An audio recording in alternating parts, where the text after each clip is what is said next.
Bienvenue dans cette vidéo concernant Access. Nous sommes donc sur une quatrième vidéo après avoir vu donc comment créer une table, l'endroit où l'on stocke les informations, après avoir vu comment créer un formulaire, autrement dit un masque de saisie pour isoler les informations et saisir les informations.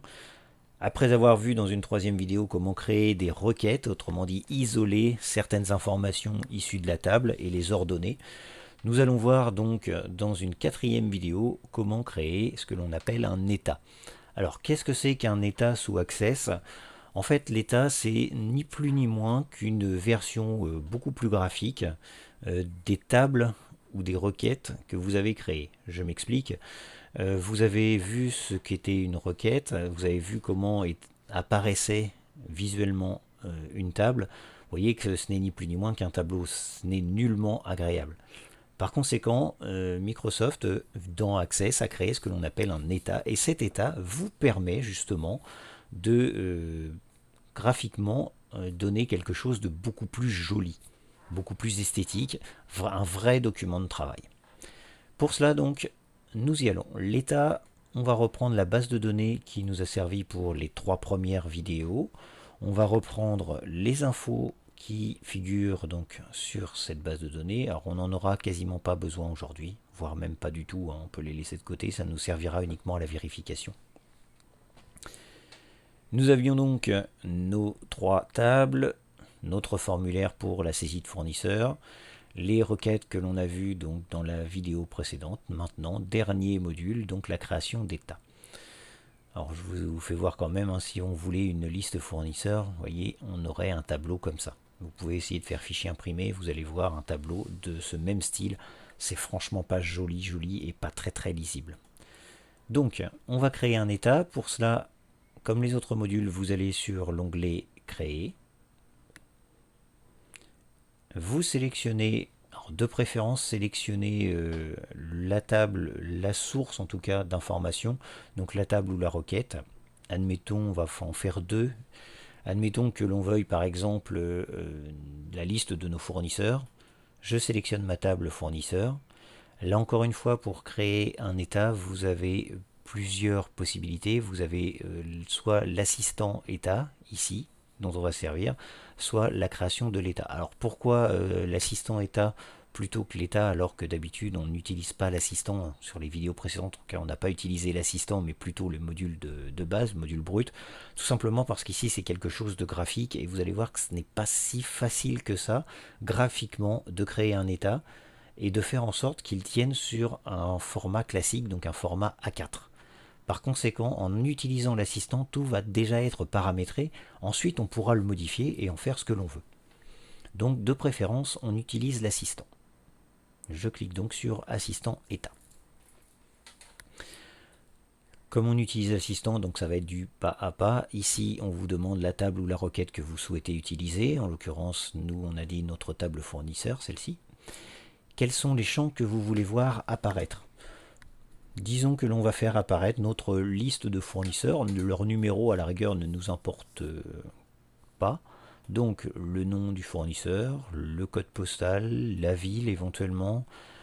Et on va aller même un peu plus loin. On va faire en sorte que le mode de règlement éventuellement puisse nous intéresser aussi. Ça on le verra même sur une autre vidéo.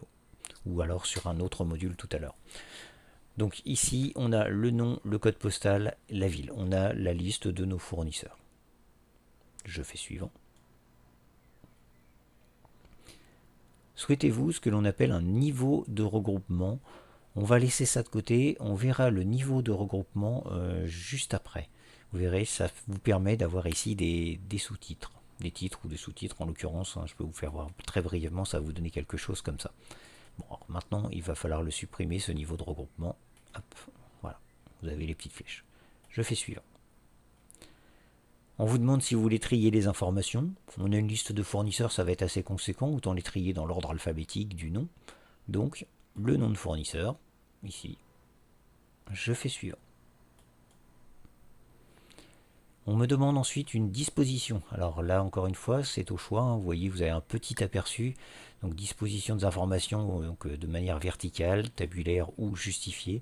Alors je vous laisse le soin de patauger un petit peu au moment où vous allez créer vos états pour voir lequel vous semble le plus adéquat, lequel correspond le mieux finalement à vos besoins. Et l'orientation va rester donc sur un format portrait, format A4. Moi je vais me mettre ici donc en vertical. Je fais suivant. Quel titre je souhaite donner à mon état? En l'occurrence, comme il s'agit de ma liste des fournisseurs, je vais garder fournisseurs. Il n'y aura aucun moyen de confusion étant donné que vous voyez ici c'est bien scindé, table, requête, formulaire et donc là le sous-menu état va apparaître. Je fais terminer. Et voilà, je me retrouve avec un état de mes fournisseurs, avec donc ici donc cet arrangement de manière tabulaire. À savoir que je vais avoir, vous voyez, le nom du fournisseur, le code postal, la ville. Et voilà. Et là, j'ai une liste de fournisseurs. Un peu plus agréable que la liste de fournisseurs classique que je pourrais avoir sous cette forme, par exemple. Alors, je vous ai dit qu'on pouvait modifier aussi cet état, parce que c'est vrai qu'ici, il est un petit peu brut. Alors, comment faire pour modifier un état? C'est exactement le même principe que ce que l'on a vu tout à l'heure. Oups. À savoir que on va déjà l'enregistrer l'état. Si il n'est pas enregistré, vous ne pourrez pas le travailler. Vous voyez ici, il faut fermer l'aperçu. On enregistre l'état. Pour cela, donc, je ferme d'abord. Je vais l'ouvrir de nouveau.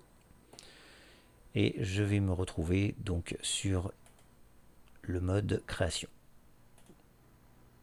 Voilà. Une fois que je suis sur ce mode création, je n'ai plus qu'à faire les arrangements que je souhaite. Ici, vous aviez un fond gris, vous aviez un texte. Si vous voulez que le texte soit, par exemple, centré, allons-y pour le centrer. On élargit. On retrouve ici, donc sur accueil, toutes les modalités de mise en forme que l'on peut trouver, par exemple, sous Word. Concernant le texte ici, vous voyez, il est en taille 20. Admettons que je veuille un petit peu plus petit. Alors, je fais un peu tout et n'importe quoi. C'est pour vous faire voir à quel point c'est assez simple, finalement, de gérer ce mode d'affichage. Ouais, donc la police, honnêtement, vous avez vraiment tout ce dont vous pouvez rêver pour une mise en forme classique. Voilà. Il y a même des fonds, si vous souhaitez. Vous voyez ici, je suis sur un fond automatique. Vous pouvez régler vraiment la couleur. Hop, je vais me mettre alors sur quelque chose de voyant. Mettre quelque chose de voyant jaune. Là, au moins, c'est très très voyant. On va bien vite voir les résultats. Et je me mets sur affichage. Voilà. Et je retrouve mon état tel que je l'ai mis en forme. Là encore une fois, vous voulez faire en sorte que, vous voyez, agencement piscine, le nom du fournisseur soit beaucoup plus voyant. Idem, hein, vous repassez en mode création. Hop. Alors ici, pareil, hein, vous pouvez cliquer autant de fois que vous souhaitez. Donc sinon, vous repassez donc, je disais, en mode création. Oups. Voilà. Et je veux faire apparaître le nom du fournisseur en caractère gras. Donc là encore une fois, soit vous allez sur accueil, soit vous faites le clic bouton droit. Généralement vous avez une partie du menu aussi qui peut éventuellement vous aider. Mais je vais la faire de manière classique en allant par le menu ici et gras. Je reviens sur le mode affichage et maintenant le nom de tous mes fournisseurs apparaît en gras. Il se peut aussi que vous trouviez que les espacements par exemple ne soient pas suffisants pour bien distinguer vos fournisseurs. Là encore une fois, vous revenez en mode création, toujours le mode création, et ici vous allez, vous voyez, juste là, avant le pied de page, augmenter un petit peu la hauteur. Alors je vais le faire volontairement beaucoup plus grand, vous voyez là l'espace est quand même beaucoup plus gros. Et si je reviens en mode affichage, vous voyez que maintenant on a un espace beaucoup plus large entre chaque information. Ensuite, donc à vous d'imprimer, de mettre en forme comme bon vous semble. Vous pouvez mettre un fond de page, vous pouvez faire ce que bon vous semble. Là, ce n'est que de la mise en page, donc c'est pour ça que je ne m'attarde pas trop. Je ferme cet état, j'enregistre. Admettons maintenant que je veuille un autre état qui me fasse apparaître mes fournisseurs par mode de règlement. Autrement dit, je veux savoir quel fournisseur règle au comptant, la liste de mes fournisseurs qui règlent à 30 jours, etc. Pour cela, donc, vais refaire un état, je fais créer de nouveau, j'utilise l'assistant état. Voilà, je reprends donc les informations. Alors les informations, je les avais déjà, ils sont partis dans ma requête. Ici donc, vous voyez, pas règlement comptant, mais mode règlement fournisseur. Là, j'avais toutes les informations, à savoir le nom, le code postal, la ville et le libellé. C'est exactement les informations dont j'ai besoin, donc ça ne sert à rien d'aller chercher plus compliqué. Je veux tous ces champs, je clique ici sur la double flèche, et ils passent tous ici, sur la droite. Je fais suivant.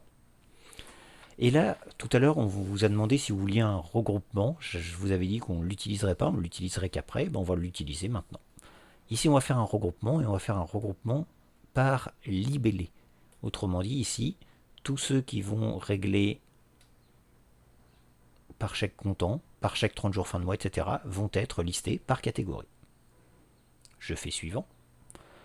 Ensuite, on me demande si je veux trier les informations. Alors, pareil, je vais marquer par exemple un tri par nom de fournisseur. Et je fais suivant à nouveau. Vous voyez la disposition ici, on n'a pas tout à fait les mêmes choix, tout simplement parce qu'on n'est pas dans la même configuration, étant donné qu'on a demandé un regroupement. Et je fais suivant. Maintenant, mode de règlement fournisseur. Ça correspond à peu près. Je peux laisser le titre, je peux en changer, ça ne changera rien. Et je fais terminer. Et voilà, donc, sont créés maintenant un état de tous mes fournisseurs qui règlent par chèque à 30 jours fin de mois. Vous voyez, 30 chèques, 30 jours. Alors vous voyez, c'est 30 jours fin 2 et il n'y a pas la suite. Tout simplement parce que en fait, l'espace n'est pas suffisant. Pour que cet espace soit suffisant, il faut tout simplement le modifier. Pour ça, il faut retourner dans le mode création. Clic bouton droit, mode création, vous voyez, ça passe. Et on sait que c'est ici, le libellé de mode, donc dans l'information, donc celui-ci, qui n'est pas suffisant, qui n'est pas assez large. Et ben, on l'élargit tout simplement. Et hop, je mets plus de place. Je repasse en mode affichage. Et vous voyez que maintenant, chèque 30 jours fin de mois, ça apparaît bien en toutes lettres. Donc là encore une fois, entre le mode création et le mode affichage, distinguez ici, vous voyez, libellé, mode, non four, etc. Tout ce qui est grisé dans le mode création, ça se situe en en-tête. Par contre, les données, libellé mode et celle-ci, non four, etc., vous voyez, ça ici c'est dans détail. Et ça correspond hop, à ces informations qui sont là. Donc si je veux modifier, admettons que je veuille mettre le libellé ici en gras, attention, pas libellé mode, mais les libellés. Ici donc j'irai à nouveau en mode création, et je ne vais pas sur libellé mode ici, qui est en en-tête, en titre, mais sur celui-ci. Donc je sélectionne, et pareil, je vais reprendre le menu classique, je mets en gras. Et je vais même lui mettre une couleur de police différente. Je vais sur affichage, et vous voyez qu'ici, ça fonctionne tout à fait. Là encore une fois, même principe, si vous voulez avoir des espaces plus importants entre les catégories, vous revenez encore une fois en mode création. Hop. Et entre les catégories, vous ouvrez les espaces, vous élargissez comme bon vous semble, encore une fois. Vous voyez, ici c'est par rapport à l'entête. Et là, voilà, par rapport à l'entête, ça peut suffire hein, éventuellement.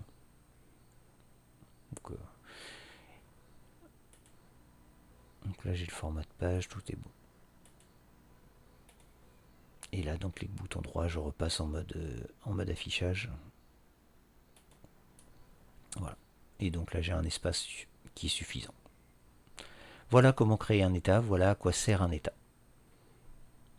A priori il n'y a pas d'autre complément. Là encore une fois, si vous voulez modifier et faire une mise en forme, toujours en mode création. Donc, clic bouton droit, mode création, voilà, je fais ça très rapidement. Hop, ensuite je vais le centrer, donner une couleur de police, encore une fois quelque chose de très visible. Et voilà. Et en mode affichage, voilà, ça apparaît aussitôt. Vous pouvez modifier les marges, vous pouvez tout faire. Après, c'est propre au logiciel, ça s'apparente au traitement de texte. Voilà, donc on vient de voir ici le 4e module d'Access, ça s'intitulait l'état. Maintenant, vous êtes apte à créer une base de données complète regroupant à la fois une table un formulaire pour saisir les informations qui vont aller dans la table, une requête pour créer des sélections automatiques qui vont vous permettre de mieux travailler les données qui sont dans votre base de données, et un état qui va vous permettre d'éditer des documents qui vont pouvoir ensuite être transmis éventuellement donc à vos managers. Voilà, je vous remercie d'avoir suivi cette série de vidéos et je vous dis au revoir.